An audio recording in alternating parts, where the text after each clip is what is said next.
पुंडलीक वरदे हरिविठ्ठल श्री ज्ञानदेव तुकाराम. गोपाल कृष्ण भगवान की जय. माऊली ज्ञानेश्वर महाराज की जय. जगद्गुरु तुकाराम महाराज की जय. दुर्बुद्धी ते मना कदा न उपजो नारायणा. आता मज ऐसे करी तुझे पाय चित्ती धरी. उपजला भावो तुझे कृपे सिद्धी जावो. आता मज ऐसे करी तुझे पाय चित्ती धरी. तुका म्हणे आता लाभ नाही या परता. आता मज ऐसे करी तुझे पाय चित्ती धरी. प्रस्तुत कीर्तनरूपी सेवेसाठी निवडलेला अभंग जगद्गुरू श्री संत तुकाराम महाराज यांचा 4 चरणाचा आणि मागणीपर प्रकरणातील अभंग आहे. तुकोबाराय म्हणतायत, दुर्बुद्धी ते मना कदा न उपजो नारायणा. दुर्बुद्धी ते मना कदा न उपजो नारायणा. महाराज म्हणतात की हे देवा नारायणा, माझ्या मनाला कधीही दुर्बुद्धी होऊ देऊ नकोस. माझ्या मनाला कधीही दुर्बुद्धी होऊ देऊ नकोस. का बरं? कारण दुर्बुद्धीने माणसाचं पतन होतं, मनुष्य नरकाला जातो. मग ही दुर्बुद्धी म्हणजे नेमकं काय? तर दुर्बुद्धी म्हणजे वाईट बुद्धी. ज्या बुद्धीला कुकर्म करायला आवडतात, पाप कर्म करायला आवडतात, निषिद्ध कर्म करायला आवडतात, ती दुर्बुद्धी. मनुष्याला दुर्बुद्धी झाली की मनुष्य कुकर्म करतो, पाप कर्म करतो, निषिद्ध कर्म करतो. यातून त्याचं अधःपतन होतं, तो नरकाला जातो, जन्म मरणाच्या फेऱ्यात अडकतो. आणि म्हणून तुकोबाराय देवाकडे विनंती करतात की हे नारायणा, माझ्या मनाला दुर्बुद्धी होऊ देऊ नकोस. दुर्बुद्धी ते मना कदा न उपजो नारायणा. माझ्या मनाला दुर्बुद्धी होऊ देऊ नकोस. मग अशी कोणती कुकर्म आहेत की जी कुकर्म ठळकपणे तुम्हाला दुर्बुद्धी कशाला म्हणावं ते सांगू शकतील?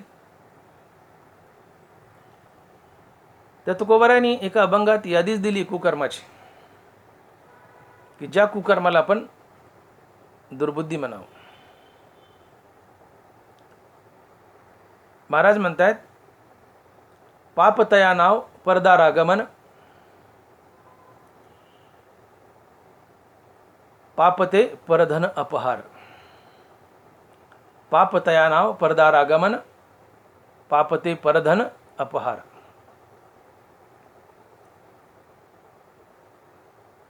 परस्त्री भोगणे ही दुर्बुद्धी आहे. दुसऱ्याचा पैसा लबाडी व भ्रष्टाचारानं लुटणे ही दुर्बुद्धी आहे. पर निंदा करणं ही दुर्बुद्धी आहे. पर पीडा करणं ही दुर्बुद्धी आहे.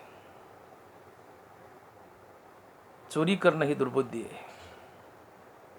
दुसऱ्याला त्रास देणं ही दुर्बुद्धी आहे. अर्थात परद्रव्य परनारीचा अभिलाष ही दुर्बुद्धी आहे. परनिंदा ही दुर्बुद्धी आहे. परपीडा ही दुर्बुद्धी आहे.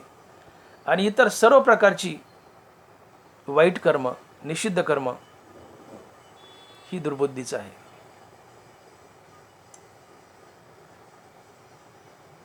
तुकोबाराय आणखीन एका अभंगातून यादी देत आहेत की सद्बुद्धी काय आणि दुर्बुद्धी काय. महाराज लिहित आहेत, पुण्य परोपकारा पापते परपीडा. सत्य तोची धर्म असत्य ते कर्म. मुखी नामस्मरण,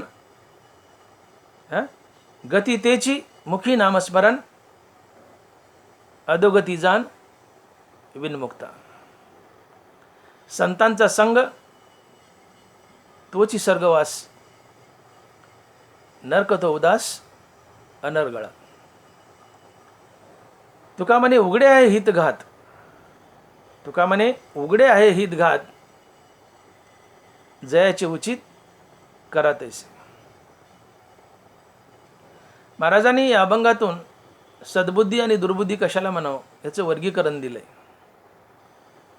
महाराज म्हणतात पुण्य परोपकारा पापते परपीडा. परोपकार करणं हे पुण्य आहे, अर्थात परोपकार करणं ही सद्बुद्धी आहे. परपीडा करणं, परपीडा देणं ही दुर्बुद्धी आहे. परोपकार सद्बुद्धी आहे, परपीडा दुर्बुद्धी आहे. सत्य बोलणं सद्बुद्धी आहे, असत्य बोलणं दुर्बुद्धी आहे. मुखात भगवंताचं नामन, मुखात भगवंताचं नामस्मरण सद्बुद्धी आहे. मुखात भगवंताचं नाम नसणं दुर्बुद्धी आहे. संतांचा संग हा स्वर्गवास आहे, संतापासून दूर जाणं ही अधोगती आहे, हा नरकवास आहे. महाराज म्हणतात की उघड उघड या गोष्टी म्हणजे आपलं हित आहे, आपला घात आहे. ज्याचं त्यांनी ठरवावं ज्याला काय करायचं.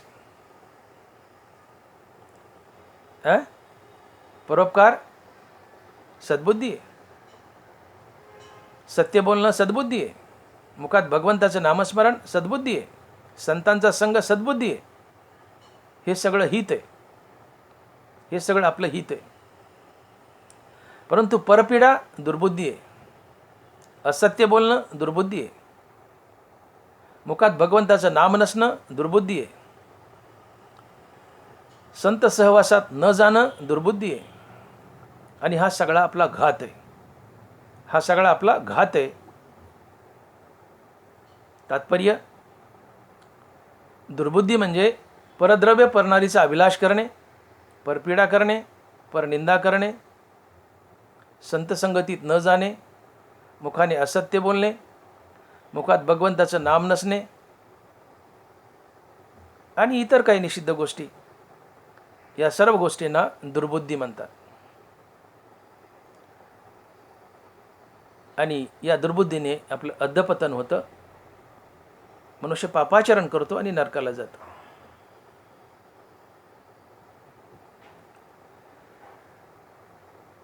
ही एक प्रकारची दुर्बुद्धी झाली. कुकर्म करणं, पापाचरण करणं, निषिद्ध कर्म करणं ही एक प्रकारची दुर्बुद्धी झाली. परंतु सकाम भावनेने भगवंताची भक्ती करणं ही सुद्धा एक प्रकारची दुर्बुद्धीच आहे, ही सुद्धा एक प्रकारची दुर्बुद्धीच आहे. नबरा म्हणतात शतक्रते यजिजे माते आणि इप्सिसाती स्वर्ग सुखाते. शतक्रते यजिजे माते आणि इप्सिसाती स्वर्ग सुखाते. आता हे पुण्य की निवृत्ती पापाची नव्हे. 100 यज्ञ करायची आणि 100 यज्ञ करून माझ्या नावाने यज्ञ करायचा, देवाच्या नावाने यज्ञ करायचा, देवाच्या नावानं पुण्य मिळवायचं. परंतु या यज्ञ पुण्याने स्वर्गाची कामना करायची आणि देव बाजूला ढकलून द्यायचा, ही सुद्धा दुर्बुद्धीच आहे. शतक्रते यजिजे माते आणि इप्सिताती स्वर्ग सुखाते. आता हे पुण्य की निवृत्ती पापाचे नव्हे. देवाच्या नावाने यज्ञ करायचा, देवाच्या नावानं पुण्य मिळवायचं आणि देवाची कामना सोडून स्वर्गाची कामना करायची, हे सुद्धा पाप आहे, ही सुद्धा दुर्बुद्धीच आहे. स्वर्गा पुण्यात्मक पापे येईजे, नरका पापात्मक पापे जायजे. जेने माथे पाविजे ते हे शुद्ध पुण्य. आणि मजची माझी असता जेणे मी दूर होय पंडू सुता त्या पुण्य असे म्हणता जीवन तुटे काही. माझ्या नावानं यज्ञ करायचा, माझ्या नावानं पुण्य मिळवायचं आणि त्या पुण्याने माझी कामना सोडून, देवाची प्राप्ती सोडून पैशाची किंवा स्वर्गाची जर कामना केली तर हे पाप आहे. परंतु ज्ञानोबाने याला गोंडस नाव दिले पुण्यात्मक पाप. निषिद्ध कर्म हे पापात्मक पापच आहे. परंतु यज्ञ केलाय, कीर्तन प्रवचन केलंय आणि पैशाची कामना केली, स्वर्गाची कामना केली तर हेही पापच आहे, परंतु पुण्यात्मक पाप आहे. याला थोडंसं ज्ञानोबारायांनी गोंडस नाव दिलंय. शतक्रते यजिजे मादे आणि इप्सित हाती 10,000 रुपयात कीर्तन केले आणि 10,000ची कामना केली. कीर्तने प्रवचने यजिजे माते, कीर्तने प्रवचने यजिजे माते आणि इप्सित हाती 10,000 रुपये येते. कीर्तने प्रवचने यजिजे माते आणि इप्सित हाती 10,000 रुपये येते. आता पुण्य की निवृत्ती हे पापाचे नव्हे, हे पापच आहे पण पुण्यात्मक पाप. थोडंसं गोंडस नाव दिलंय पुण्यात्मक पाप. कीर्तन करायचं, प्रवचन करायचं, 10,000ची कामना करायची, 20,000ची कामना करायची, लाखो रुपयाची कामना करायची, हे पापच आहे. यज्ञ करायचे आणि स्वर्गाची कामना करायची हे पापच आहे पण पुण्यात्मक पाप आहे. आणि ही सुद्धा दुर्बुद्धीच आहे. तैसे या लाजीरवाने दीक्षितांचे काय सांगू. वेश्याभोगी कवडा वेचे मग दारचे पुणे येते. तैसे या लाजीरवाने दीक्षितांचे काय सांगू. तात्पर्य, भगवंताच्या नावाने यज्ञ केला, भगवंताच्या नावानं कीर्तन प्रवचन केलं तर भगवंताच्या प्राप्तीची कामना करावी, ना की पैशाची, ना की स्वर्गसुखाची. आणि भगवंताच्या नावानं कीर्तन प्रवचन करून पैशाची कामना केली, 10,000-20,000ची किंवा स्वर्गाची कामना केली तर हे सरळ सरळ पाप आहे. फक्त फरक एवढाच आहे की हे पुण्यात्मक पाप आहे. आणि ही सुद्धा एक दुर्बुद्धीच आहे. कारण तुम्ही यज्ञ केलाय, स्वर्गाची कामना केली, कीर्तन केलंय, पैशाची कामना केली, ठीक आहे तुम्ही स्वर्गाला गेले, पण शेवटी काय तया पुण्याची पावटी सरे, सभेची इंद्रपणाची उटी उतरे, येऊ लागती माघारे मृत्यू लोका. तुम्ही कीर्तन प्रवचन करून पैसा मिळवाल, यज्ञ करून पुण्य मिळवाल, या पुण्याने ठीक आहे स्वर्गाला जाल, पण पुण्य बघून झालं की येऊ लागती माघारे मृत्यू लोका. मृत्यू लोकात यावं लागतं, पुन्हा किडामुंगी बनावं लागतं. तुमच्या पदरात काय पडलं, काहीच नाही, तुम्ही संसार बंधनात अडकले. आणि मग ज्यामुळे तुम्ही संसार बंधनात अडकता ती दुर्बुद्धीच होय, ती दुर्बुद्धीच होय. जी बुद्धी तुम्हाला संसार बंधनात अडकवते ती दुर्बुद्धीच होय. आणि म्हणून ज्ञानोबा म्हणतात की एर ते दुर्मती जे बहुधा असे विकरती ते तर निरंतर रमती अविवेकी. एर ते दुर्मती जे बहुधा असे विकरती, दुर्मती आणि दुर्बुद्धी एकच. जे संसारात सारखे रम्मान होतात, सकाम भावनेने कीर्तन प्रवचन करतात, सकाम भावनेने यज्ञ करतात, स्वर्गाची कामना करतात, पैशाची कामना करतात, त्यांना अविवेकी म्हटले, एक प्रकारे मूर्ख म्हटले. एर ते दुर्मती जे बहुधा असे विकरती तिथं निरंतर रमती अविवेकी. आणि म्हणून पार्था तया स्वर्ग संसार नरकावस्था आत्मसुख सर्वता द्रष्ट नाही. सकाम भावनेने भक्ती करतोय, 10,000-20,000 रुपये मिळावेत म्हणून कीर्तन प्रवचन करतोय, स्वर्ग मिळावा म्हणून यज्ञ करतोय, भले यांना हे मिळेलही,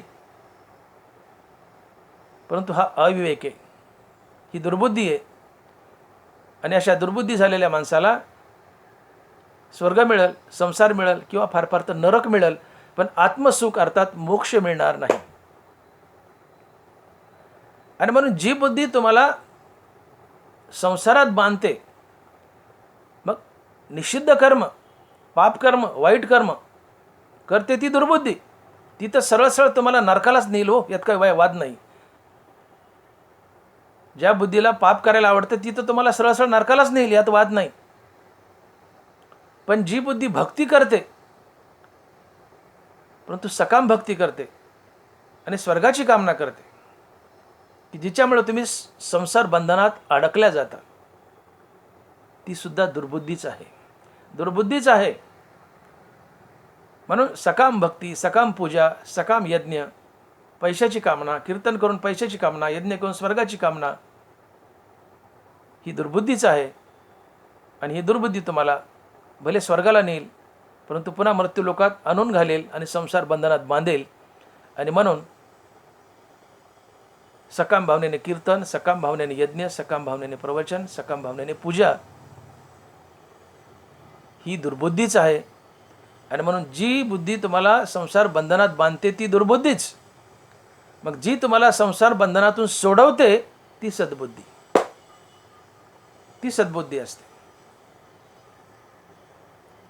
आणि म्हणून तुकोबाराय देवाकडं हात जोडून विनंती करतायत की देवा, माझ्या मनाला कधीही दुर्बुद्धी होऊ देऊ नकोस. कसली? कुकर्म करण्याची, पाप कर्म करण्याची, निषिद्ध कर्म करण्याची, ही दुर्बुद्धी होऊ देऊ नको. कारण ही दुर्बुद्धी तर सरळ सरळ नरकालाच नेते, यात वाद नाही. परंतु सकाम भावनेने भक्ती करण्याची सुद्धा मला दुर्बुद्धी होऊ देऊ नकोस. पैसा घेऊन कीर्तन करण्याची सुद्धा मला दुर्बुद्धी होऊ देऊ नकोस. पैसा घेऊन प्रवचन करण्याची दुर्बुद्धी होऊ देऊ नको. पैसा घेऊन भागवत सांगण्याची, रामायण सांगण्याची दुर्बुद्धी होऊ देऊ नकोस. स्वर्ग प्राप्तीच्या कामनेने यज्ञ करण्याची दुर्बुद्धी होऊ देऊ नकोस. ही सुद्धा दुर्बुद्धीच आहे, ही सुद्धा दुर्बुद्धीच आहे. सकाम भावनेने केलेलं कीर्तन, प्रवचन, यज्ञ, पैसे घेऊन केलेलं कीर्तन, स्वर्ग मिळा म्हणून केलेला यज्ञ, ही सुद्धा दुर्बुद्धीच आहे. आणि ही दुर्बुद्धी तुम्हाला संसारात बांधते. आणि म्हणून जी संसारात बांधते ती दुर्बुद्धी संसारातून सोडवते ती सद्बुद्धी. आणि तुकोबारायला ही दुर्बुद्धी नकोय की जी संसारात बांधते. आणि म्हणून तुकोबाराय म्हणतात की दुर्बुद्धी ते मना कदा न उपजो नारायण. दुर्बुद्धी ते मना कदा न उपजो नारायण. देवा, माझ्या मनाला दुर्बुद्धी होऊ देऊ नकोस की ज्याच्यामुळे संसार बंधनात बांधल्या जाईल. बघा दुर्बुद्धी कशी असते. एकूण प्रकाराचे 3 तुका म्हणे केले जन. सत्व रजतम हे 3 प्रकारचे गुण आहेत. सात्विक मनुष्य, राजस मनुष्य आणि तामस मनुष्य कसा ओळखायचा? 2 माणसाचे भांडणं लागली आहेत आणि बाजूला एक मनुष्य आहे आणि तो गंमत पाहतोय. एक मनुष्य भारी पडला, एक लेचापेचा पडला आणि हान हाणतोय. बाजूला उभा राहिलेला मनुष्य जर सत्वगुणी असेल तर तो भांडणात पडेल, मारणाऱ्याच्या पाय पडेल, विनवणी करेल की बाबा मारू नकोस, तो मरेल. प्रसंगी एखादा ठोका स्वतः खाईल, पण भांडणं सोडविल. कारण सत्वगुण हा दयाळू असतो, परोपकारी असतो, मायाळ असतो, प्रेमळ असतो, हरिनामात रत असतो. सत्वगुण मनुष्य त्याचं काळी तिळतिळ तुटेल, त्याला तो मार देखवणार नाही. मध्ये पडेल, भांडणं सोडेल, प्रसंगी ठोका खाईल, पण भांडणं सोडली. सत्वगुण दयाळू असतो, भांडणं सोडील. रजगुणी मनुष्य जर भांडणं बघत असेल, मनुष्य हान आणतोय, रजगुणी मनुष्य मध्ये पडणार नाही, लांबून मजा बघेल. तुम्ही तुमचं तिकडं मातीत जा, हाना नाही तर मारा, मला काय घेणं देणं नाही. लांबून मजा बघेल, मध्ये पडणार नाही, निघून जाईल. तमगुणी मनुष्य जर भांडणं पाहत असेल तर प्रत्येक ठोक्याचा आनंद लुटेल. ठोका पडला की इकडे उडी मारेल, म्हणजे वाह क्या मजा आ रहा है. दुष्कृती चित्त उल्लासे, अंधारी जागणे जैसे डुडुळाचे. दुष्कृत्य केल्याने ज्याच्या चित्ताला आनंद मिळतो तो तमगुणी असतो आणि ही दुर्बुद्धी असते. हो, अंधारी जागणे जैसे डुडुळाचे, दुष्कृती चित्त उल्लासे. बरोबर म्हणतात की दुष्कृत्य केल्याने ज्याच्या चित्ताला आनंद मिळतो तो तमगुणी असतो आणि ती दुर्बुद्धी असते. विचारभंगाची हाडे सदा रूपती इंद्रिया पुढे. ज्याच्याजवळ विचार नाही, आचार नाही, कुकर्म आहेत, पापबुद्धी आहे, निषिद्ध कर्म आहेत ज्याच्या जीवनात, असा तमगुणी असतो. आणि तमगुणीची बुद्धी ही दुर्बुद्धी असते. तमगुणी दुर्बुद्धी असतो. रजोगुणी अर्धा सत्वगुणी अर्धा दुर्बुद्धी असते, मिक्स असते. तमगुणी त्याला 100% दुर्बुद्धी, रजोगुणी 50-50%, अर्धी सद्बुद्धी अर्धी दुर्बुद्धी, आणि सत्वगुणी 100% सद्बुद्धी. तर ही रजोगुणी मनुष्य मिश्रित असतात, अर्धी सद्बुद्धी अर्धी दुर्बुद्धी, आणि तमोगुणी 100% दुर्बुद्धी असते. आणि मग रजोगुणी आणि तमोगुणी माणसं,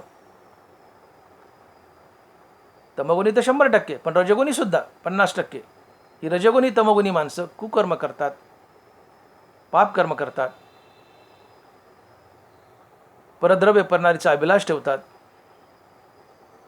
भ्रष्टाचार करतात, चोरी करतात, लांडीलाबडी करतात, परपीडा करतात, परनिंदा करतात, असत्य बोलतात, सत्संगतीत येत नाहीत, मुखामध्ये भगवत नाम धारण करत नाहीत. ही सगळी दुर्बुद्धी आहे. ही सगळी दुर्बुद्धी आहे.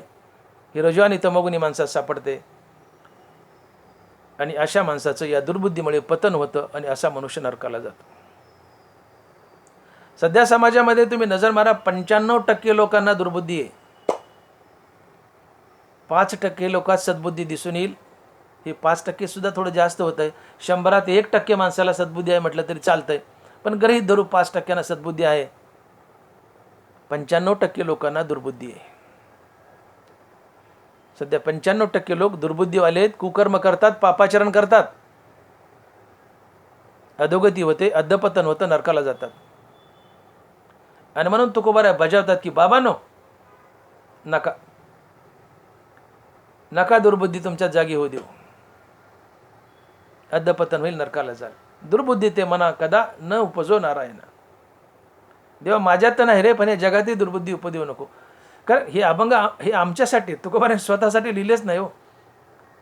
तुकोबाराची गाथा ही आम जनतेसाठी, आमच्यासाठी हा अभंग आहे. काय म्हणतात महाराज, दुर्बुद्धी ते मना कदा न उपजो नारायण. तुकोबा अवतारी संत, त्यांच्यात कसली दुर्बुद्धी आली हो मनात? त्यांच्या सद्बुद्धीच भरलेली. लिहिलेत त्यांनी, पण आमच्यासाठी. तुकोबारा निमित्त मात्र, अभंग आमच्यासाठी, हे आमच्यासाठी म्हणतात, हे आम्ही म्हणायचे. काय, दुर्बुद्धी ते मना कदा न उपजो नारायण. का तर दुर्बुद्धीने मनुष्य नरकालाच जातो, अधपतन होतं, संसार बंधनात बांधल्या जातं. म्हणून दुर्बुद्धी घातक आहे. पापकर्म करणारी दुर्बुद्धी तर घातक आहे, संसारात बांधतेच, पण सकाम भक्ती करणारी दुर्बुद्धी सुद्धा घातकच आहे, संसारातच बांधते. म्हणून पाप करतात त्यांना दुर्बुद्धी म्हणू नये. सकाम भावनेने भक्ती करतात ती सुद्धा दुर्बुद्धीच आहे. पैसे घेऊन कीर्तन करतात, दुर्बुद्धीच आहे, दुर्बुद्धीच आहे. हो, घेती देती तुका म्हणे दोन्ही नरका जाती, दुर्बुद्धीच आहे. स्वर्गासाठी यज्ञ करतात, दुर्बुद्धीच आहे. ही तुम्हाला संसारात बांधणारच, मोक्ष देणार नाही, मोक्ष दुरावणार. निष्काम भावनेने कर्म करतो, निष्काम भावनेने हरिनाम घेतो, निष्काम भावनेने अर्थात पैसा न घेता कीर्तन करतो, प्रवचन करतो, हरिकथा करतो, यज्ञ करतो, ती सद्बुद्धी, ती मोक्षाला नेईल. सकाम भावनेने केलेली भक्ती तुम्हाला अधोगतीलाच नेईल. कारण हिशोब चुकता होतो. सकाम भावनेत तुम्ही देवाचं नामस्मरण घेतलं, भक्ती केली, काही मागितलं, देवाने तुम्हाला दिलं, देवाचं ऋण संपलं. अहो, काही मागू नका देवाला, देवावर प्रेमाचं भक्तीचं ऋण करा, देव भक्तीमध्ये नामामध्ये दाबा, त्याचं दिवाळं काढा. दिवाळखोर नारायण यावरी बहुताचे ऋण. नारायणाचं दिवाळं काढा, एवढं नाम करा, एवढं नामस्मरण करा, एवढी भक्ती करा, एवढं देवावर प्रेम करा, तो तुमच्या ऋणात दबाव भक्तीच्या, आणि मग त्याला यावं लागतं तुम्हाला मुक्ती द्यायला. पण तुम्ही नाम घेतलं, भक्ती केली, काही मागितलं आणि त्याने दिलं, हिशोब संपला, साधा व्यवहार आहे. मग सकाम भक्ती ही भक्तीत मोडल्याच जात नाही. धनलोभी तो अभक्त पूर्ण सत्य जाणं उद्धावा, नाथ महाराज. म्हणून देवा मला अशी दुर्बुद्धी होऊ देऊ नको तुकोबाराय. या दोन्ही प्रकारच्या दुर्बुद्धी मला होऊ देऊ नकोस तुकोबाराय. देवाकडं नारायणाकडं मागणं मागतायत आणि म्हणतात की दुर्बुद्धी ते मना कदा न उपजो नारायण. मग ही माणसाला दुर्बुद्धी का होते? दुर्बुद्धी काय आपण पाहिलं. आता ही दुर्बुद्धी माणसाला का होते तर याचे प्रमुख 3 कारण आहेत.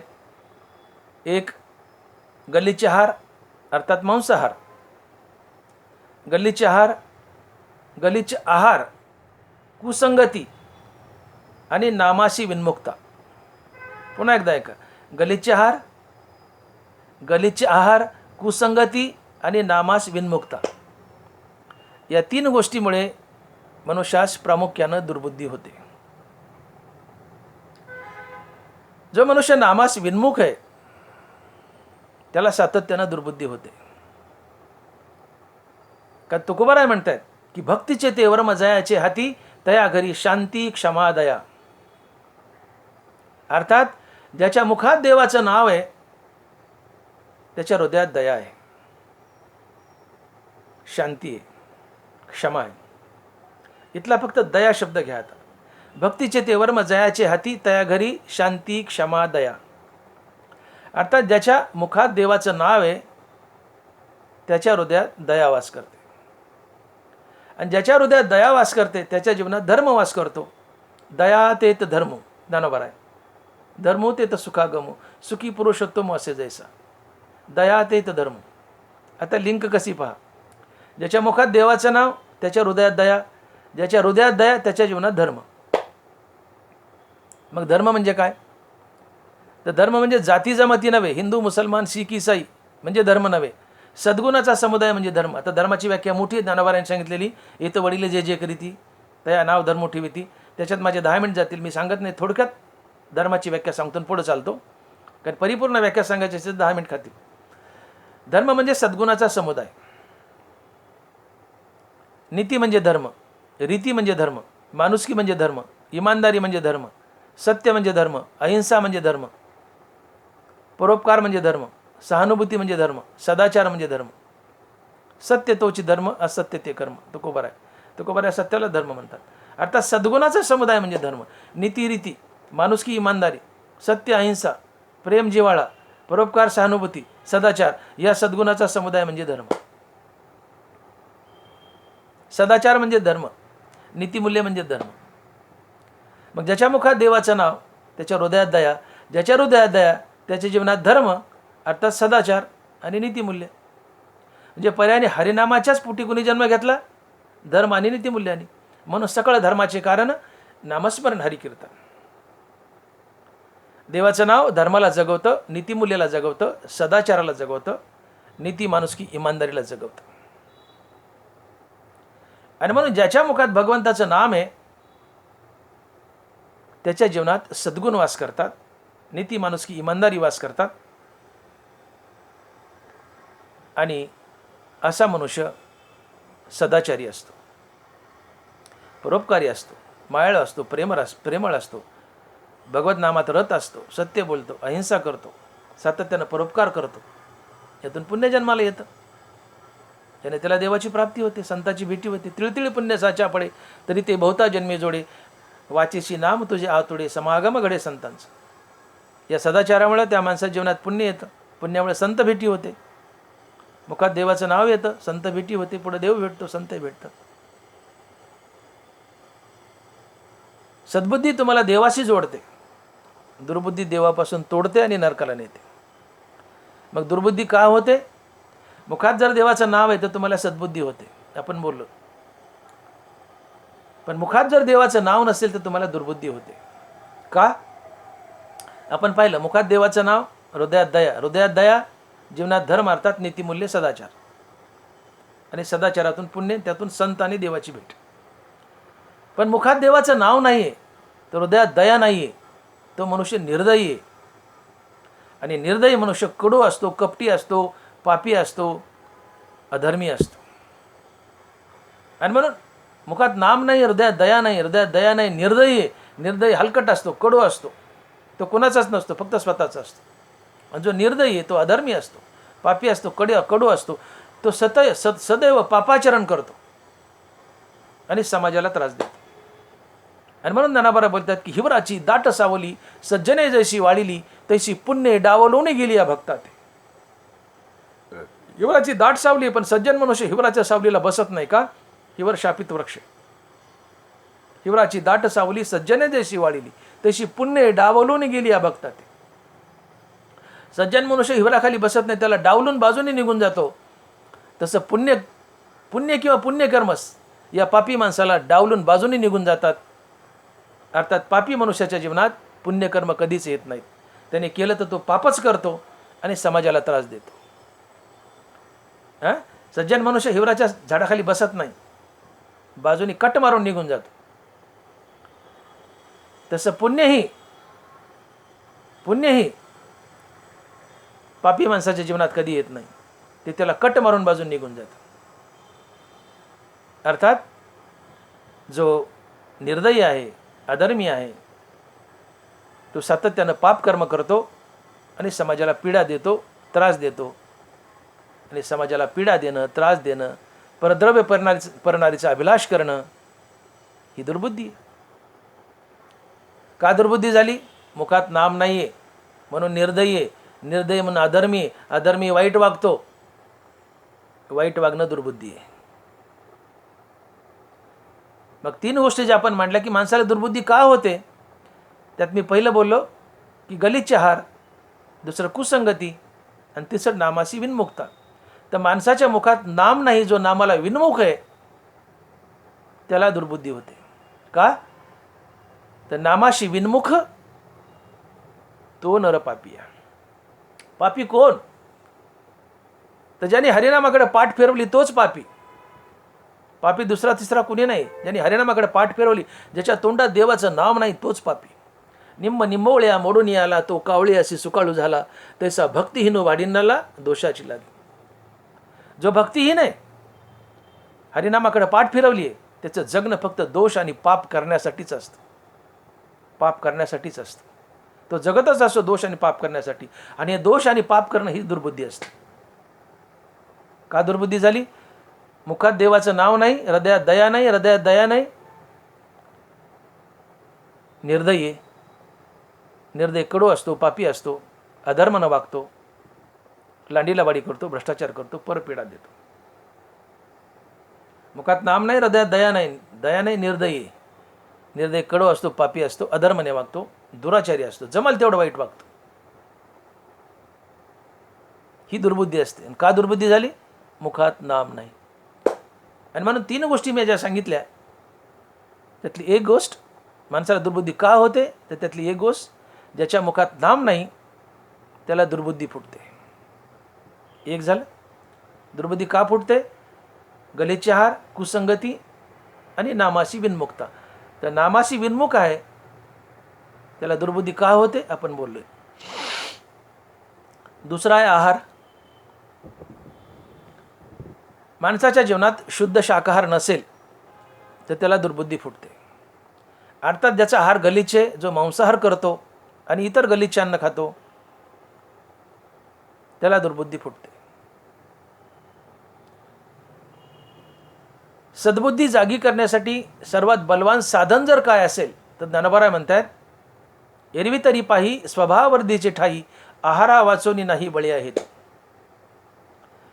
इथं ज्ञानोबा म्हणतात, सद्बुद्धी किंवा सत्वगुण जर जागा करायचा असेल तर त्याला बलवान साधन काय असेल तर ते आहे सात्विक आहार, शुद्ध शाकाहार, की जो सत्वगुण तुम्हाला देवाची भेट घालून देतो.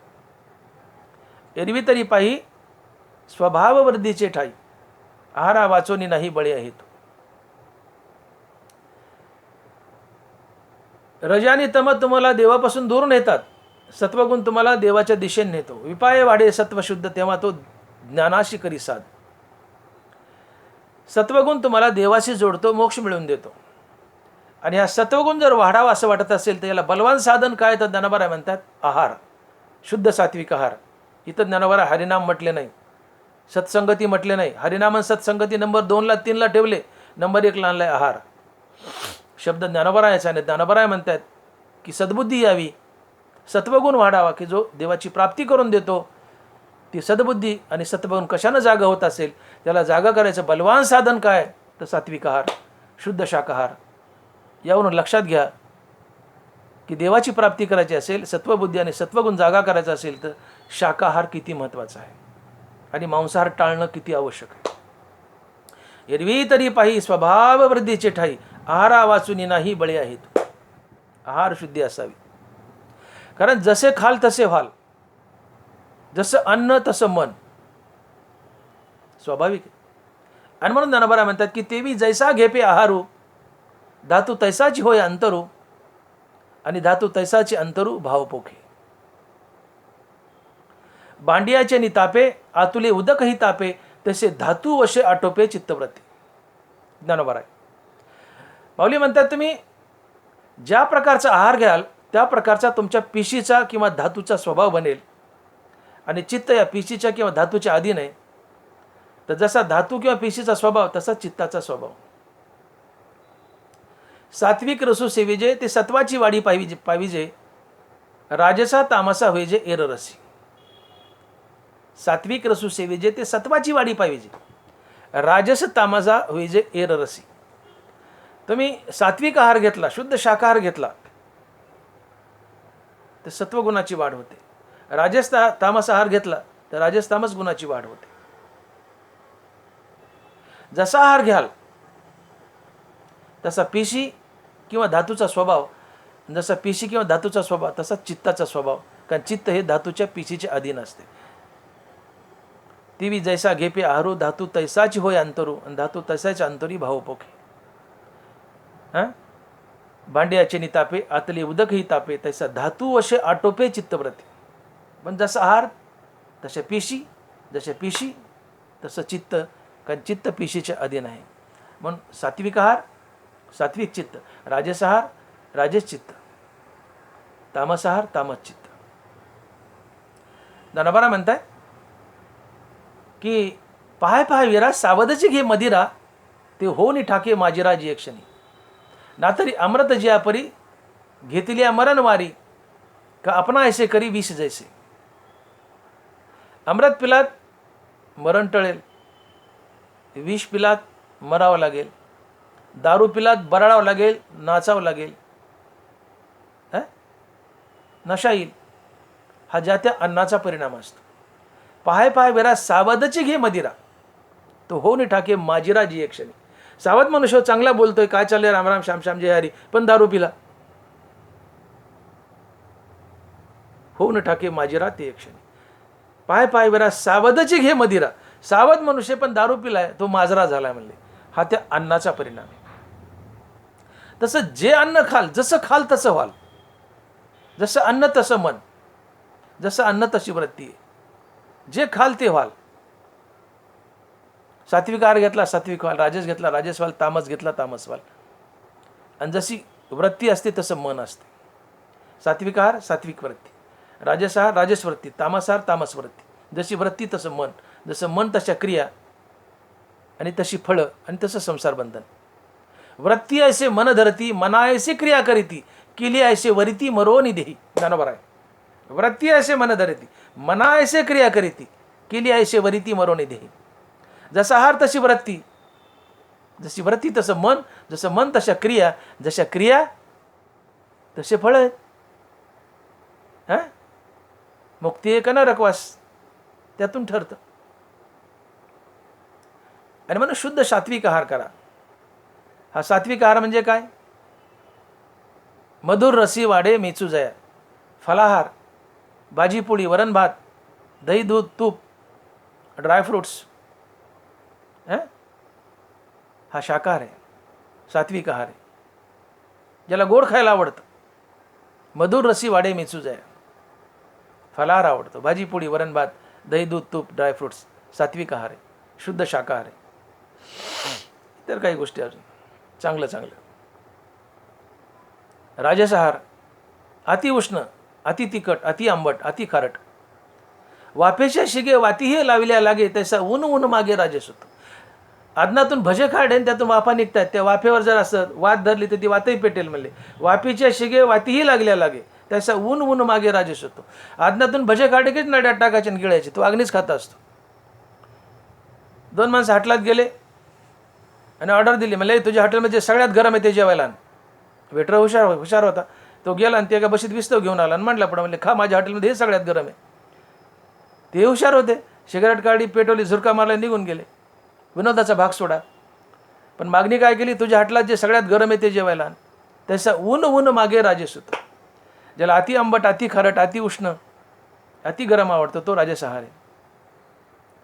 कणिके ते पाणी, तेतुलेची मीठ बांधवायानी, हो, कणकीत मीठ टाकले, पाण्यात मीठ टाकले आणि वरूनही मीठ टाकायचं. ते बायका आणून वाढतात पुढं.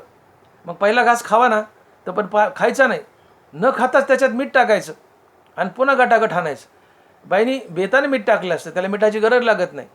पण काही काही पठ्ठे असतात पंक्तीला खायच्या आधीच मीठ टाकतात, कालवितात आणि गटागट आणतात खारट करून.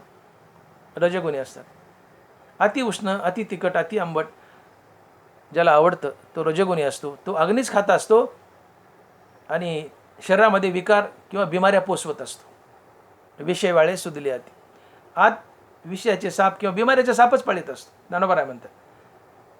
पण अति गरम, अति उष्ण, अति आंबट, अति तिखट ही माणसं रागीट असतात, हॉट असतात आणि जास्त बिमारही पडतात. हा राजस आहार आहे.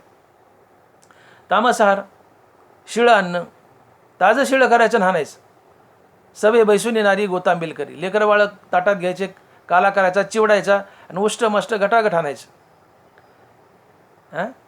बाळाचे हातवरी चिवडून राडी करी, की सवे बैसून येणारी गोतांबिल करी. काला करून आणतो गोतांबिल करी, उष्ट मष्ट. ज्याला दारू आवडते, ज्याला मांस आवडतं, तो तामस आहार आहे. 5 महापाप आहेत. ब्रह्महत्या, सुरापान, स्थेय, गुरुवांगनागमन. कुणाचा खून करणं महापाप आहे. सोन्याची चोरी करणं महापाप आहे. दारू पिणं महापाप आहे. गुरुची पत्नी भोगणं महापाप आहे. आणि या 4ही महापापाला मदत करणं हे 5वं महापाप आहे. तुम लढो हम कपडे सांभाळते. ब्रह्महत्या, सुरापान, स्थेय, गुरुवांगनागमन.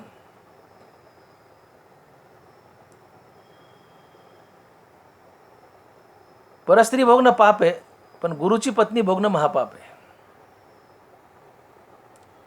पैसे चोरणं पाप आहे, पण सोन्याची चोरी करणं महापाप आहे.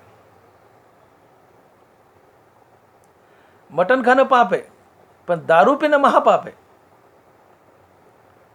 मटणाला देवाने थोडं अलीकडे ठेवले, दारू त्याच्या पुढे नेली. मटण खाणं पाप आहे, दारू पिणं महापाप आहे. हापडतापड करणे पाप आहे, कुणाचा खूनच करणे महापाप आहे. खून करणे महापाप, दारू पिणे महापाप, सोन्याची चोरी करणे महापाप, गुरुची पत्नी बघणे महापाप आणि या 4ही गोष्टीला मदत करणे हे 5वं महापाप. मी बोललो तुम लढो हम कपडे सांभाळते. ही 5 महापाप आहेत. तर मटण पाप आहे, दारू महापाप आहे आणि हे तामस माणसाचं आवडतं अन्न असतं. निषिद्धाचा आंबोका जया ते सदोका कुद्रव्यासी. ज्ञानोबा राय म्हणतात.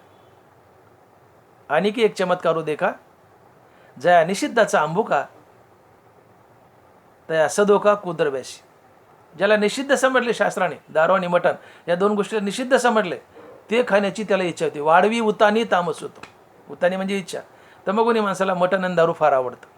ते तमगुणी असतात आणि या मटणाने, या दारूनी, अति तिखट, अति आंबट या पदार्थाने, शिळ्या अन्नाने त्यांना दुर्बुद्धी होते, कुकर्म करतात, पापाचरण करतात, नरकाला जातात. म्हणून तमगुणी आणि काही रजगुणी हे नरकाचंच गिरायक असतं. त्यांना दुर्बुद्धी होते गलिच्छ अन्नामुळं. बरेचसे रजगुणीही मांसाहार करतातच. काही रजगुणी माळकरी आहेत, शाकाहारी आहेत. काही रजगुणी मांसाहारी आहेत. अर्धा अर्धे. पण तमगुणी जवळजवळ मांसाहारीच असतात. ज्याला मांस आणि दारू आवडते तो तमगुणीच असतो. ज्ञानोबा तुकोबराय का अभंगातून बोलतायत की दारू पिणाऱ्या माणसाच्या घरी जेवायला सुद्धा जाऊ नये. त्याच्या घरी काही फंक्शन असेल, कार्यक्रम असेल आणि जेवायला आमंत्रण दिलं तर दारू पिणाऱ्या माणसाच्या घरी कधी जाऊ नये आणि त्याच्या घरी जाऊन अन्न खाऊ नये. दारू पिणाऱ्याच्या माणसाच्या घरी कधी जाऊ नये आणि त्याच्या घरचं अन्न खाऊ नये. तुकोबराय बोलतायत. तुका म्हणे मद्यपानाचे मिष्टान्न. तुका म्हणे मद्यपानाचे मिष्टान्न तैसा तो चांडाळ शिवू नये. जसं दुष्ट माणसाला, चांडाळाला शिवू नये, पापी माणसाला शिवू नये, तसं दारुड्या माणसाच्या घरचं अन्नही शिवू नये. तुम्हाला पाप लागतं. मर्जी तुमची, मर्जी तुमची. पण कोणी चहाला जेवायला बोलिलं आणि तो दारू पित असेल तर त्याच्या घरचं अन्न खाऊ नका, त्याच्या घरचं पाणी पिऊ नका. हे तुकोबराय बोलत आहेत. तुका म्हणे मद्यपानाचे मिष्टान्न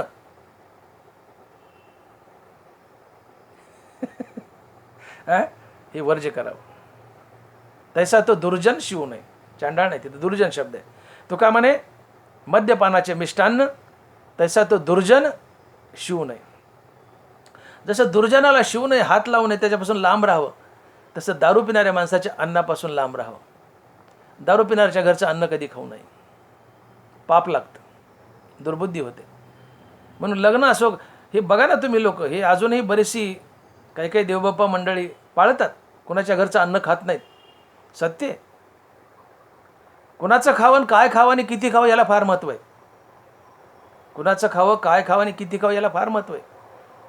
शाकाहार करतोय पण सफरचंद गोड लागली म्हणून भसकू नयेत, मोजका असावं. एक वेळा खातो तो योगी, 2 वेळा खातो तो रोगी, 3 वेळा एक वेळा खातो तो योगी, 2 वेळा खातो तो भोगी, 3 वेळा खातो तो रोगी. सफरचंद गोड लागले म्हणून भसकू नयेत. युक्त आहार विहार नेमेंद्रिय सिसार नसावी बासर निद्रा बहुभाषण. आहार तरी सेविजे परी युक्तीचे निमापे मविजे आणि क्रिया जात आचरिजे तयाच स्थिती. बरोबर आहे. आहार संतुलित असावा. भोजन करावे परिमित. लवलिप्यता काय निद्रिते जिनावे, भोजन करावे परिमित. आहार संतुलित असावा, बॅलन्स असावा आणि शाकाहारच असावा. किती खावं यालाही महत्त्व आहे. मी बोललो काय खावं, कुणाचं खावं आणि किती खावं, या 3 गोष्टी महत्त्वाच्या आहेत. किती खावं, मर्यादित खावं, वाजीपेक्षा जास्त खाऊ नये. रसना अनावरी तुका म्हणे डुंगव आहे. महाराज बोलतायत, मी नाही. रसना अनावरी तुका म्हणे डुंगव आहे. वाजीपेक्षा जास्त खाल तुका म्हणे डुंगव आहे. रसना